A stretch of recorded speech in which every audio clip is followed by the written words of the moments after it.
अल्लाह ताला सब कुछ देख रहा है। एक घटना इस प्रकार उल्लेखनीय है कि एक व्यक्ति एक औरत को पकड़े हुए था और उस पर छुरी तान रहा था और औरत चिल्ला रही थी, किंतु किसी को इतना साहस नहीं होता था कि उसके आगे आए। अकस्मात विश्र हाफिज रहमतुल्लाह उधर से जा रहे थे कि उन्होंने यह घटना देखी तो आगे बढ़े और उस व्यक्ति के कंधे से कंधा भिड़ा दिया। वह व्यक्ति तुरंत बेहोश होकर गिर पड़ा और उसके शरीर से पसीना चालू हो गया। इस प्रकार उस औरत ने उस व्यक्ति से मुक्ति पाई। जब वह होश में आया तो लोगों ने उससे ज्ञात किया कि तुझे क्या हो गया था। उसने कहा, मुझे तो कुछ पता नहीं, किंतु हाँ इतना जानता हूँ कि एक व्यक्ति मेरे निकट आया और अपना शरीर मेरे शरीर से मिलाकर धीरे से कहा, हक ताला सब कुछ देख रहा है, जो कुछ तू कर रहा है। यह बात सुनकर मुझ पर ऐसा डर छाया कि मैं बेहोश होकर गिर पड़ा। फिर लोगों ने उस व्यक्ति को बताया कि वह विश्र हाफिज थे। वह बहुत लज्जित हुआ और कहा कि अब मैं किस मुंह से विश्र हाफिज के सामने हो सकता हूँ। इसलिए उसी समय वह व्यक्ति बुखारग्रस्त हो गया और 1 सप्ताह में मर गया। गरीबों की सेवा 100 हज से श्रेष्ठ है।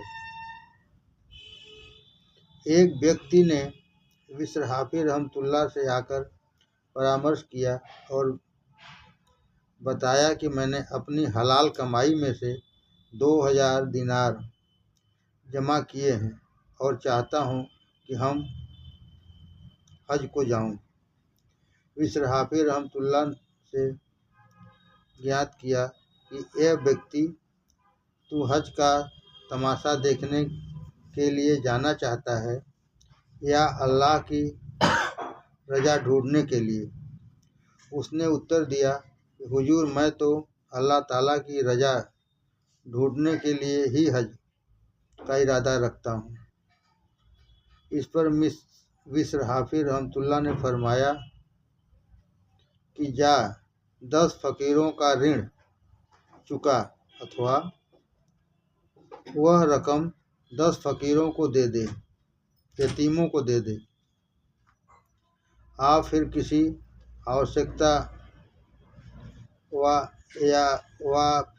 आवश्यकता आई तो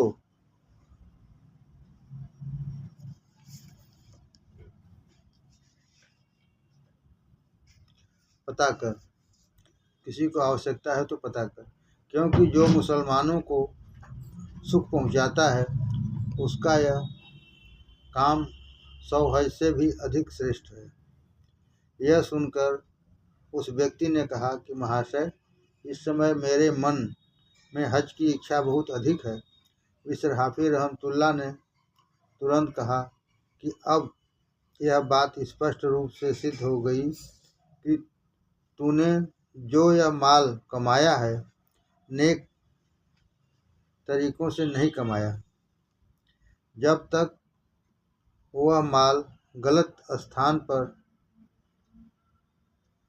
और बिना आवश्यकता के खर्च नहीं करेगा, जब तक वह माल गलत स्थान पर और बिना आवश्यकता के नहीं खर्च करेगा, तेरे मन को ठंडक नहीं होगी।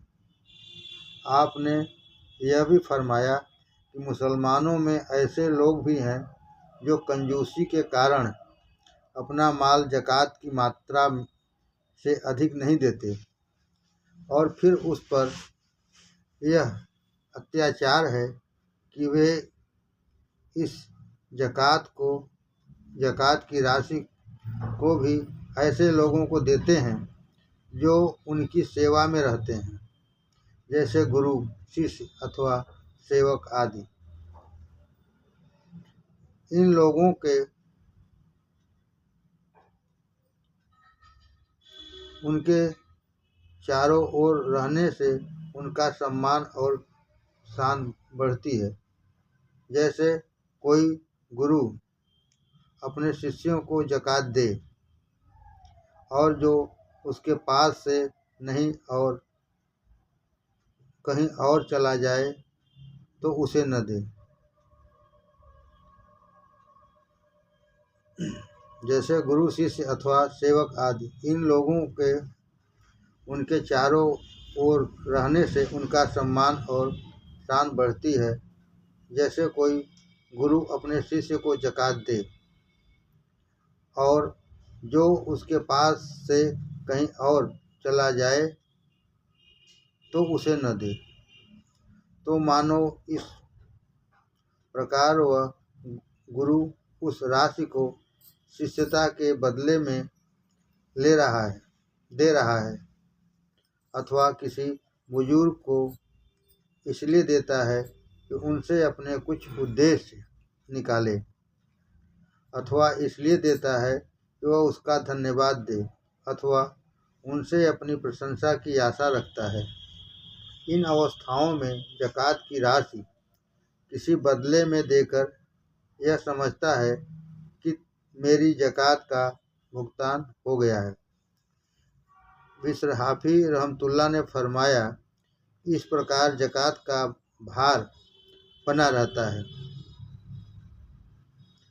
बिश्र हाफी रहमतुल्लाह ने कहा, ऐ व्यक्ति, क्या तू नहीं जानता कि ऐसे मुसलमान भी हैं जो बड़े नेक होने का दावा करते हैं और उनकी कोई नमाज भी कज़ा नहीं होती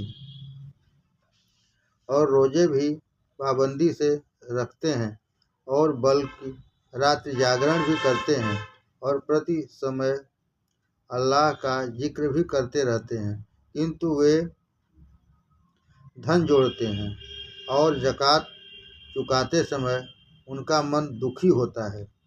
तो ऐसे लोगों का उदाहरण उस व्यक्ति का सा है कि दर्द तो उसके सर में हो रहा है और दवा वह पैरों में लगा रहा है। वह अभागा यह नहीं समझता कि रोग तो कंजूसी के कारण है, न कि खाने के कारण। उसका उपचार तो व्यय है, भूखे मरना नहीं। और ऐसा ही उदाहरण घमंडी धन वालों का है कि वह भी शैतान की चालों का आखेट बन चुके हैं।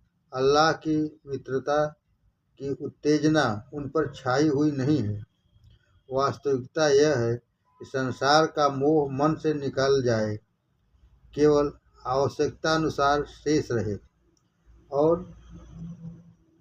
आखिरत की प्रति समय समझ रखे और वहाँ के साधन उपलब्ध करे और जितनी भी वहाँ की तैयारी हो सके करे, किंतु यह याद रहे कि यह सब कुछ करने की क्षमता भी उसी को होती है कि जिस पर अल्लाह ताला अपनी कृपा करे। यह नेकी भुजाओं की शक्ति पर निर्भर नहीं है, जब तक कि अल्लाह ताला प्रदान न करे। तौबा और तौफीक। अल्लाह रब्बुल इज्जत जिसे जब चाहता है तौबा मार्ग दर्शन देता है। अतः बिश्र हाफी रहमतुल्लाह की घटनाओं में उल्लेख है कि तौबा से पहले वह शराबी थे और ऐसे शराबी की प्रति समय नशे में धुत रहते थे, किंतु जब अल्लाह ताला चाहता है तो धरती के धरातल से निकालकर आकाशों के शिशिर पर पहुंचा देता है। आपकी एक घटना आपके जीवन की क्रांतिकारी है। वह यह कि एक दिन विश्र हाफिज रहमतुल्लाह से रास्ते में जाते हुए देखा कि एक कागज का टुकड़ा पड़ा है और उस पर बिस्मिल्लाहिर्रहमानिर्रहीम लिखा हुआ है। आपने मन में विचार किया कि अल्लाह का नाम और नीचे पड़ा हुआ है। तुरंत श्रद्धापूर्वक उस कागज को उठा लिया और उसे चूमा, आँखों से लगाया, फिर कहा कि यह शुभ और पावन नाम मेरे मालिक आभार करता, दयालु और कृपालु का है, जो आकाशों और धरतियों का स्वामी है। तुरंत 2 दिरहम का इत्र लेकर उसे सुगंध में बसाया और अपनी पगड़ी में सम्मान एवं श्रद्धापूर्वक रख लिया। अल्लाह ताला को विश्र हाफिज रहमतुल्लाह की यह बात बहुत भाई और हजरत हसन बसरी रहमतुल्लाह को अल्लाह की ओर से ज्ञात कराया गया कि अतिशीघ्र जाओ और विश्र हाफिज रहमतुल्लाह को मंगल कामना सुना दो कि जिस प्रकार तूने हमारे नाम का सत्कार और सम्मान करके शिखिर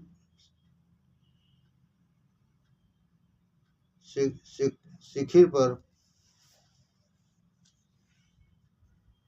पहुंचाया है, हम भी तेरी श्रेणियों को शिखिर तक पहुंचा देंगे। और जैसे तूने उसे धूल मिट्टी से शुद्ध स्वच्छ करके शिखिर पर रखा है, हम भी तुझे गंदगियों से शुद्ध करके धरती से आकाश तक तेरे नाम को महान कर देंगे। जब हसन बसरी रहमतुल्लाह विश्र हाफिज के पास गए तो विश्र हाफिज उन्हें देखकर भयभीत हो गए कि अल्लाह अच्छा ही करे कि ऐसे निपुण और प्रवीण अल्लाह के वली मुझ पापी के पास कैसे पधारे हैं। किंतु हसन बसरी रहमतुल्लाह बड़ी शिष्टता से मिले और मंगल कामना सुनाई और कि अल्लाह इज्जत वाले ने तेरी इस क्रिया को स्वीकार कर लिया, और क्योंकि अल्लाह ताला किसी का भाव नहीं उठाता है, इसलिए अल्लाह ताला ने तुम्हें इसका प्रतिफल प्रदान कर दिया है। यह सुनते ही विश्र हाफिज की एक चीख निकली और धरती पर लौटने लगे और अपनी आत्मेच्छा को धिक्कारने लगे और कहा कि ऐ अल्लाह, मेरी यह गुनाहगारी और तेरी यह गफ्फारी, और फिर फूट फूट कर रोते हुए बेहोश हो गए। जब होश आया तो अपना सारा सामान खड़े खड़े ही लुटा दिया और अपने वस्त्र फाड़ डाले और फकीरी का लिबास धारण कर लिया और नंगे पांव हो गए। किसी ने प्रश्न किया कि आप नंगे पांव क्यों फिरते हैं? तो कहा कि अल्लाह ताला ने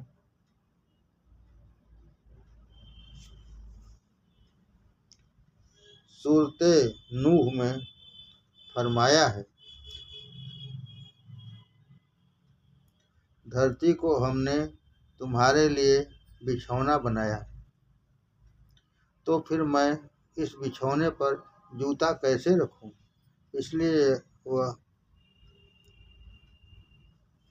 प्रति स्थान पर सदैव नंगे पांव ही फिरा करते थे।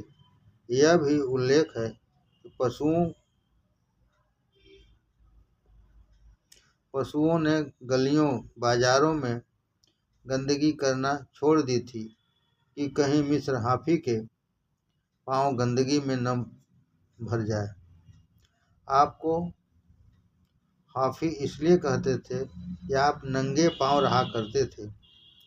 इसलिए एक बार एक व्यक्ति ने किसी रास्ते में गंदगी देखी तो उसका विचार हुआ कि कहीं हाफी इस संसार से न जा चुके हों।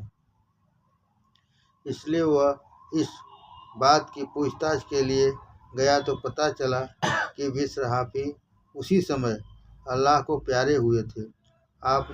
आपके निधन के बाद किसी ने आपको स्वप्न में देखा कि हजरत मारूफ करखी रहमतुल्लाह के साथ एक हरे घोड़े पर सवार हैं और हवा में उड़ रहे हैं। अल्लाह का उपहार। हजरत इब्राहिम अदहम रहमतुल्लाह ने एक बार हजरत मिस्र हाफी रहमतुल्लाह को स्वप्न में देखा कि आस्तीन में कुछ भरा हुआ है। ज्ञात किया कि अल्लाह के साथ आपका कैसा मामला हुआ, और बताओ कि तुम्हारी आस्तीन में क्या भरा हुआ है। तो उन्होंने उत्तर दिया कि अल्लाह रब्बुल इज्जत ने बहुत ही इकराम दिया है। उसका इनाम असीम और असंख्य है, मेरे बताने से भी बाहर है। फिर मिस्र हाफी रहमतुल्लाह ने स्वप्न में ही बताया कि मेरी आस्तीन में वह पीला जवाहिर है जो इमाम अहमद इब्ने हम्बल की आत्मा पर उनके निधन के बाद न्यौछावर किया था। इब्राहिम अदहम रहमतुल्लाह ने उसी स्वप्न की अवस्था में मिस्र हाफी से यह भी ज्ञात किया कि बताओ हजरत अहमद इब्ने अब्दुल्लाह और हजरत याहया राजी रहमतुल्लाह की क्या दशा है। उत्तर दिया कि अभी उनसे भेंट हुई थी। अल्लाह का शुक्र है, उन्होंने अर्श के नीचे स्थान पाया है। हजरत मिस्र हाफी रहमतुल्लाह फरमाते हैं, मैंने कभी किसी से कुछ नहीं मांगा, किंतु हाँ हजरत सिरखी मक्की रहमतुल्लाह से अवश्य कुछ मांग लिया करता था, क्योंकि उनका संयम मैं जानता था कि जो वस्तु वह किसी को देते थे इससे वह बहुत प्रसन्न होते थे। जो व्यक्ति दिखावे के लिए कुछ दे उससे कदापि कुछ न ले।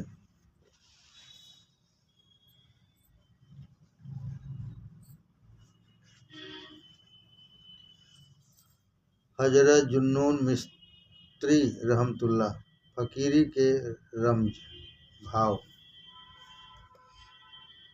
एक लड़का आपके पास आकर कहने लगा कि मुझे 1 लाख अशरफियाँ अपने पूर्वजों की संपत्ति में से मिली है और मैं चाहता हूँ कि वह आपकी मजलिस पर न्यौछावर कर दूँ। जुनून मिस्त्री रहमतुल्लाह अलैह ने फरमाया कि बेटा, जब तक तुम वयस्क न हो जाओ तब तक उनका खर्च तुम्हारे लिए जायज़ नहीं है। लड़का यह सुनकर चला गया। वयस्क होने पर फिर आपकी सेवा में उपस्थित हुआ और अपनी सारी पूंजी निर्धनों और अनाथों पर न्यौछावर कर दी। फिर एक दिन यही लड़का आपकी सेवा में उपस्थित हुआ। देखा कि वहाँ कुछ निर्धन लोग और दुर्वेश बैठे हैं जो बहुत ही अधिक आवश्यकताधारी दिखाई पड़ते हैं। लड़के को उनकी यह परिस्थिति देखकर बहुत दुख हुआ और कहा कि यदि इस समय मेरे पास कुछ होता तो अभी इनकी सहायता करता। लड़के की इस हार्दिक दानवता को हजरत जुन्नून मिस्त्री समझ गए और अपने मन में कहा कि अभी यह नवयुवक फकीरों की वास्तविकता से भली भांति परिचित नहीं। इसके बाद आपने लड़के को अपने पास बुलाया और कहा कि उक्त दवाई बेचने वाले के पास से उक्त दवाई लाओ और उसे घिसो और उसे तेल में मिलाकर उसकी 3 गोलियां बनाओ और फिर उन गोलियों में छेद करके उनमें एक धागा डाल कर मेरे पास ले आओ। लड़के ने ऐसा ही किया। जब वह धागे में पिरोई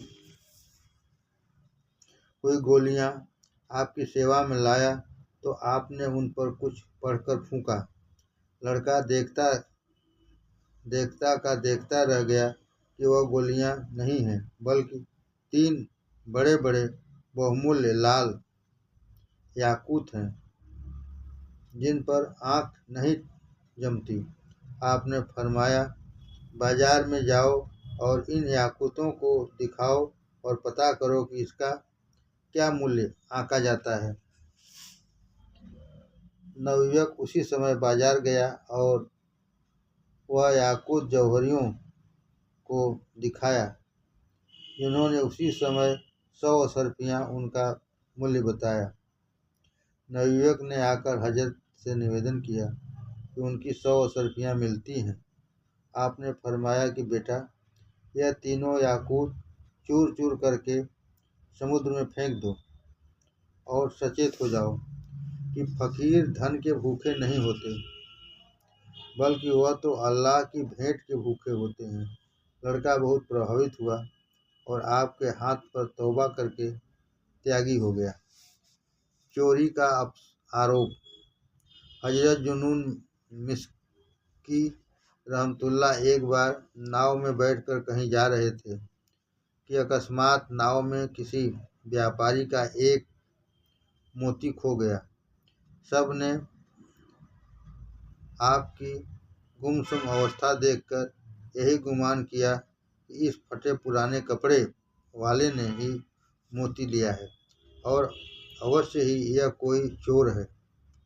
उन लोगों ने आपको धमकाया और कहा कि हमारा मोती तूने ही लिया है।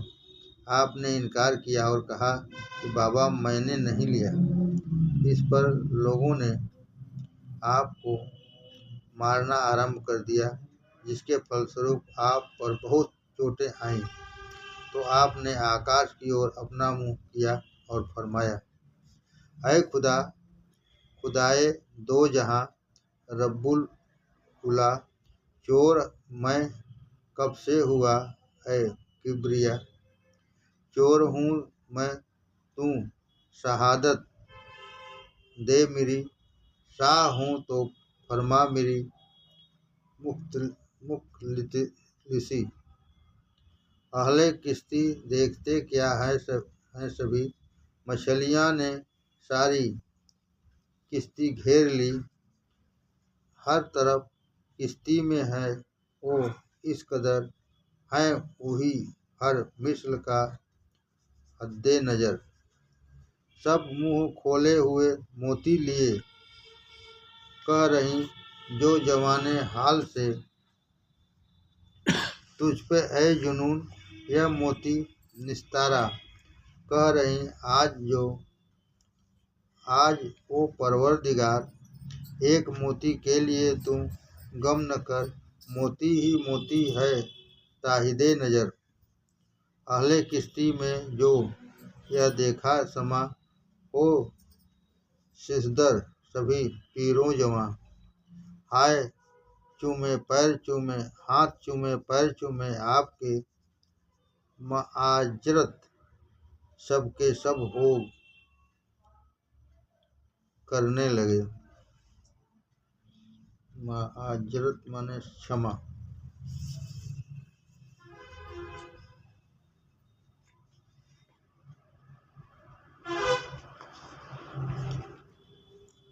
अल्लाह के जिक्र का नूर अर्थात अल्लाह के गुणगान की ज्योति। हजरत जुनून मिस्री रहमतुल्लाह फरमाते हैं कि मैंने एक बार पावन हरम में एक बड़ी विचित्र परिस्थिति देखी। मैंने एक हबशी को देखा कि जिस समय वह कुछ पढ़ता है तो उसका चेहरा भानु के समान ज्योतिर्मय हो जाता है, और जब वह मौन हो जाता है तो उसका चेहरा अपनी वास्तविक अवस्था में हो जाता है। मैं यह दशा देखकर दंग रह गया, किंतु जब मुझसे रहा नहीं गया तो मैंने उस हबशी से याद किया कि यह बता क्या मामला है। हबशी ने उत्तर दिया, जिस समय मैं अल्लाह का जिक्र गुणगान करता हूँ तो उसकी बरकत से ज्योति से परिपूर्ण हो जाता हूँ, और जब मौन हो जाता हूँ तो फिर अपनी वास्तविक परिस्थिति में आ जाता हूँ। मैंने कहा, सुभान अल्लाह, अल्लाह के जिक्र की क्या बात है और इसमें कितना नूर है। अल्लाह का जिक्र करने वाला इस ज्योति से परिपूर्ण होकर भानु के समान चमकने लगता है। एक लड़की की संपत्ति। अल्लाह का मतलब भगवान समझा ही नहीं कि अल्लाह दूसर भगवान दूसर भगवान का नाम ले तो ज्योति से पूर्ण हो जाए। एक बार जुनून मिस्त्री लघुशंका के लिए नगर से बाहर गए। जब निपट कर लौटे तो देखा कि नगर के किनारे एक अति सुंदरी रूपवती लड़की खड़ी है। जुनून मिस्त्री रहमतुल्लाह ने परीक्षा के रूप में उसकी चतुराई और बुद्धि मानी। जांचने के लिए याद किया कि तू कौन है। उस लड़की ने तुरंत उत्तर दिया कि ऐ जुनून, जब तक तुमने पवित्रता न की थी तो मैं तुमको पागल समझी थी, किंतु जब तहारत कर ली तो मैं समझी कि तुम विद्वान हो। उसके बाद विचार किया कि आरिफ हो, किंतु अब पता चला कि मैं बड़ी गलती पर थी।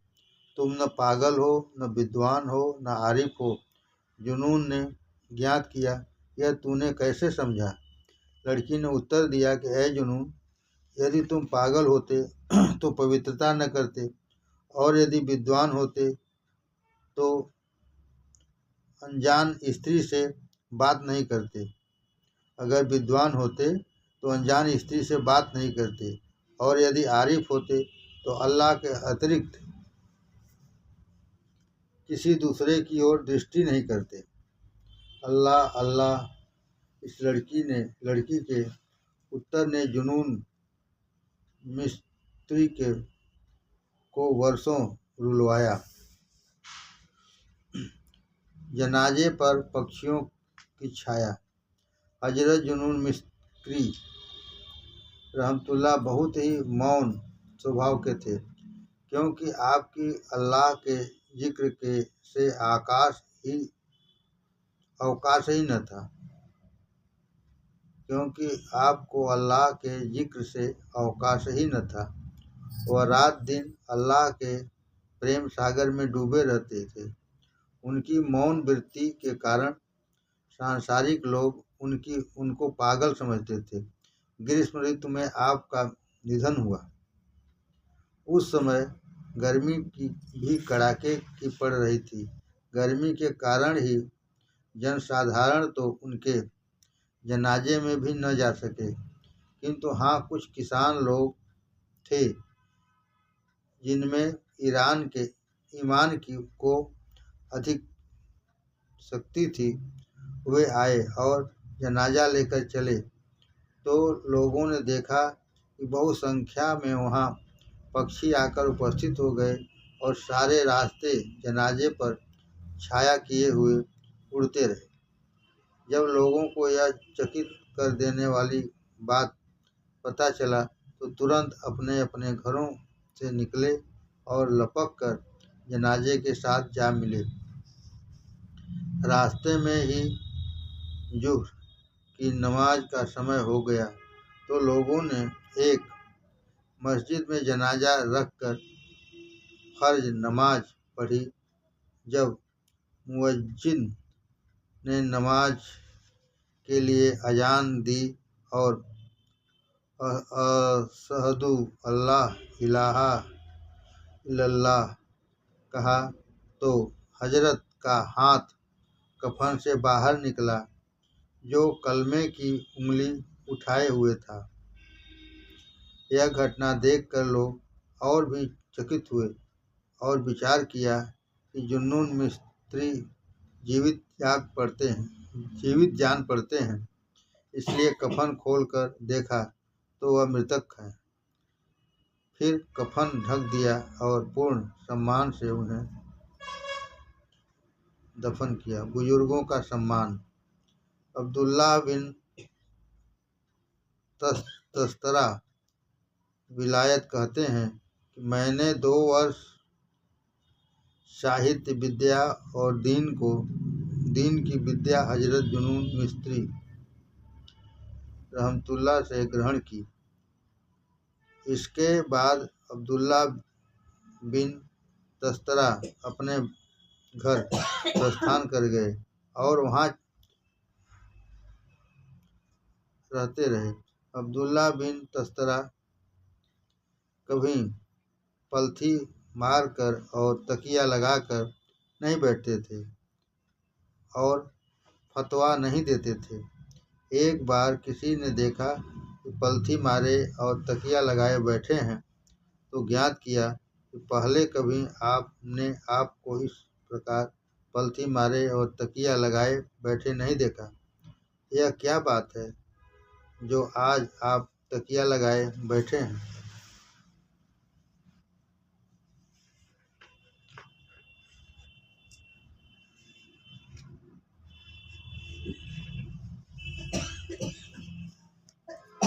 आपने उत्तर दिया कि मुर्शिद के जीवन में इस प्रकार बैठना बेअदबी थी।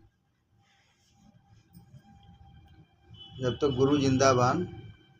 आपने उत्तर दिया कि मुर्शिद के जीवन में इस प्रकार बैठना बेअदबी है, किंतु आज उनका निधन हो गया है, अब इस प्रकार बैठने में कोई हर्ज नहीं। इसलिए इस प्रश्न करने वाले व्यक्ति ने वह दिन और तारीख लिख कर रख लिया और फिर अवस्था ज्ञात की तो पता चला कि वास्तव में उसी दिन और उसी तारीख को हजरत जुनून मिस्त्री रहमतुल्लाह ने संसार से कूच किया था। जुनून मिस्त्री रहमतुल्लाह का विचित्र नुस्खा। हजरत जुनून मिस्त्री रहमतुल्लाह के एक मुरीद ने 42 वर्ष तक 40 चिल्ले खींचे और 40 हज किए और निरंतर 40 वर्ष ध्यान किए, किंतु इस सबके होते हुए एक दिन वह अपने मुर्शिद हजरत जुनून मिस्त्री रहमतुल्लाह की सेवा में आकर निवेदन करते हैं, ऐ शेख, मैंने 42 वर्ष तक इतना कुछ किया, इतने चिंतन मनन और परिश्रम के होते हुए मेरे मौला एक करीम ने मेरी ओर ध्यानाकर्षण नहीं किया। ऐसे मैंने यह जो कुछ भी आपको बताया, इससे मेरा तात्पर्य यह नहीं है कि मैं अपनी नेकियां अथवा कुशलता को स्पष्ट कर रहा हूँ, बल्कि मेरा तात्पर्य तो केवल इससे बस इतना है कि जो प्रयत्न मेरी संभावना में थे वह सभी मैंने पूर्ण की, तो मेरा परम कर्तव्य था मेरी आत्मा और मेरा शरीर उसकी कृतज्ञता और सेवा की अभिलाषी है, इसलिए उसकी जितनी भी यादगारी करूं वह कम है। किंतु हाँ, अपने वंचित रहने पर रोता हूँ और सर्वाधिक इसलिए और भी डरता हूँ कि इतनी आयु तो निरंतर वंचित रहने और वियोग में बीती, कहीं ऐसा न हो कि शेष आयु भी इसी प्रकार दूरी में समाप्त न हो जाए और विशाले इलाही अल्लाह का मिलन उपलब्ध न हो सके।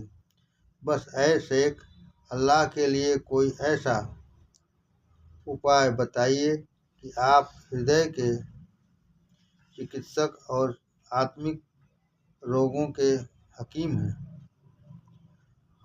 हजरत जुनून मिस्त्री रहमतुल्लाह ने अपने मुरीद का सारा भाषण सुनकर आजमाइश और परीक्षा के रूप में एक नुस्खा बताया और फरमाया कि मियाँ, आज रात एक काम करो, वह यह कि डटकर खाना खाओ और केवल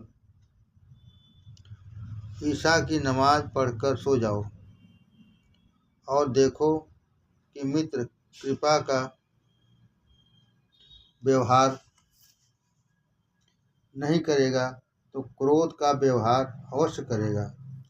यदि उसने अब तक तुम पर दया दृष्टि नहीं की तो क्रोध की दृष्टि अवश्य करेगा। यह सुनकर मुरीद अपने एकांत कक्ष में पहुँचे।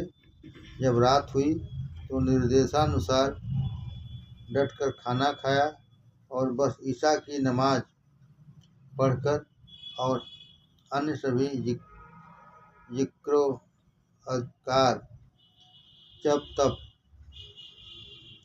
छोड़कर सो गए। अल्लाह अल्लाह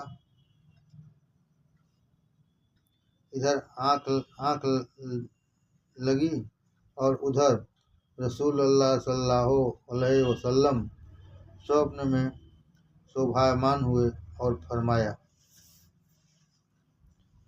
दोस्त तेरा तुझको कहता है सलाम, मारिफत मेरी यह भेजा पैगाम, न वो आशिक है न वो है वाह कलाम, युत तर जिसको मयस्सर हो विशाल, हिज्र की लज्जत से तुम वाकिफ नहीं, लेते हैं वो आशिकीने सादिकी, काश तू साबित कदम रहता जरा और न करता गैर से शिकवा मेरा, तूने की मेहनत अगर 40 साल, मैंने भी बख्शा तुझे है खुश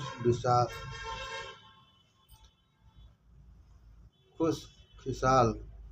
हाँ मगर जुनून से कहना जरूर, ओ लुटेरे मुद्दई और पुरकसूर, आशिकों को मेरे तू बहका नहीं, वासिलों को मुझसे तू छुड़वा नहीं। अब अगर तूने किसी से यह कहा तुझको मैं रुसवा करूँगा जावजा, तो बराए वस्ल करदन अहमदी ने बराए फसल करदम आमदी। यह भव्य स्वप्न देखकर आशिक दुर्वेश जागा और उसी समय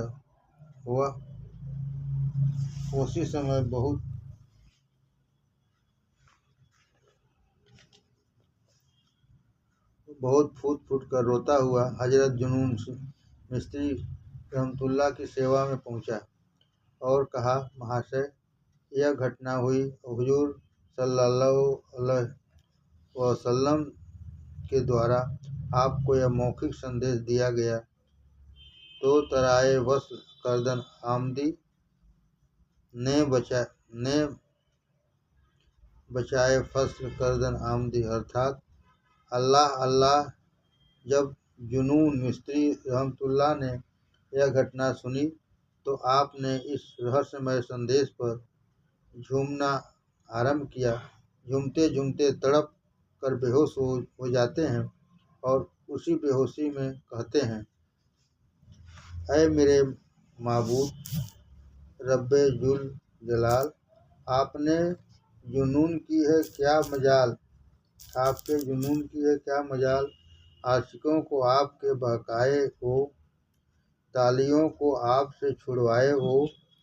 सिर्फ यह नुस्खा था एक दीदार का, दो मरीजों को हुई जिससे शिफा, जिसका तालिब मैं भी था दुर्वेश भी, आज बस वो चीज़ हासिल हो गई। माहिबे वे बेयाब थे जिसके लिए आज वो मकसूद सब पूरे हुए। आ गया बस आपका पैगाम भी, और जियारत भी रसूल अल्लाह की। शुक्र है तेरा इलाहुल आलमी, दोनों को दोनों मुरादें मिल गई।